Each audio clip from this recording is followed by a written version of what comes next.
Casas. Hello, Elena. What have you got to start off with? Hello, Claire. Well, it's a really big week for Nicolas Sarkozy. He's got a big campaign meeting planned to be the biggest before the election coming up on Sunday in the French suburbs, and some big TV interviews planned between now and then. So he's campaigning, if you like, on all fronts. But yesterday he caused quite a controversy by saying that one of the main concerns of French voters in this campaign is halal butchers. Now, for Le Figaro, this is him returning to the classic campaign themes of 2007, which won him the election in the first place, trying to win back round those working-class voters who care about themes like immigration. They've got Sarkozy places immigration in the heart of the campaign on their front page. And for them, that's a workable strategy. But for Le Monde, they say it quite differently. They've got Sarkozy plays his last card in becoming more radical on the right. They say that the socialist candidate François Hollande is setting the tone of the debate. He's deciding what the media cover. Nicolas Sarkozy just can't get back in control. He can't decide what the main campaign themes are that are being debated.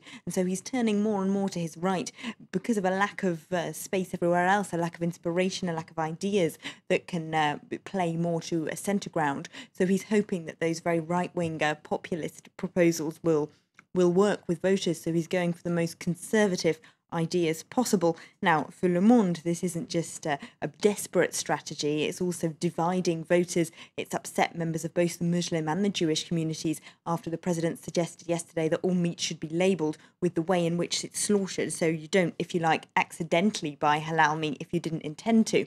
Le Monde, incidentally, though, has an article looking at some halal butchers. They've been to interview some in their paper, and they talked to a sociologist about it who says that actually halal butchers are one of the best examples of immigrants integrating themselves into French communities, because a lot of them are North African immigrants, but they've become a vital part of their local communities, and they serve both Muslim and non-Muslim customers.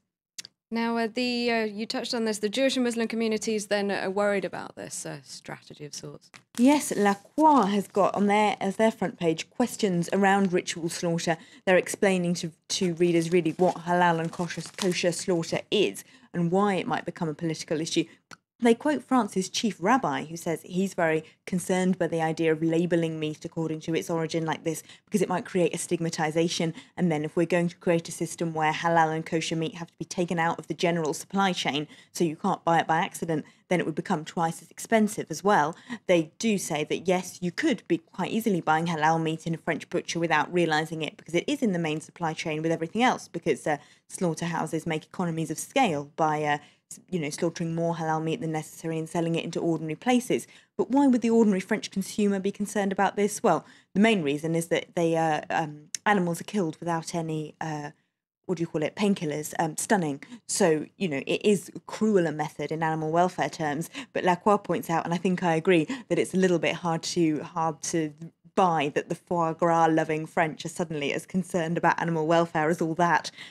This isn't actually playing very well electorally either. Le Parisien points out on its front page, candidate Sarkozy still isn't taking off. And they've got a poll on the inside which has François Hollande on a whopping 59% in the second round against Sarkozy's 41%. So the president is falling and falling in the polls. And you've got Libération taking a stab at why that is. Yes, they've got the real numbers on Sarkozy and the rich, and this, if you like, they think is why voters are still put off him, that he's still that reputation as the president of the rich. And they've actually done some number crunching, and they reckon that 84 billion euros has been redistributed by his tax policies in the last 5 years, but only 15% of it went to 90% of French households, with 60% going to businesses and another 22% to the richest 10% as a result of tax-cutting measures that they've been able to profit from. So it looks like the numbers prove it. It's not just an image. He really has been a better president for the rich, they say. All right, thank you very much, Elena. Elena Casas running us through the French newspapers. You're watching live from Paris. A reminder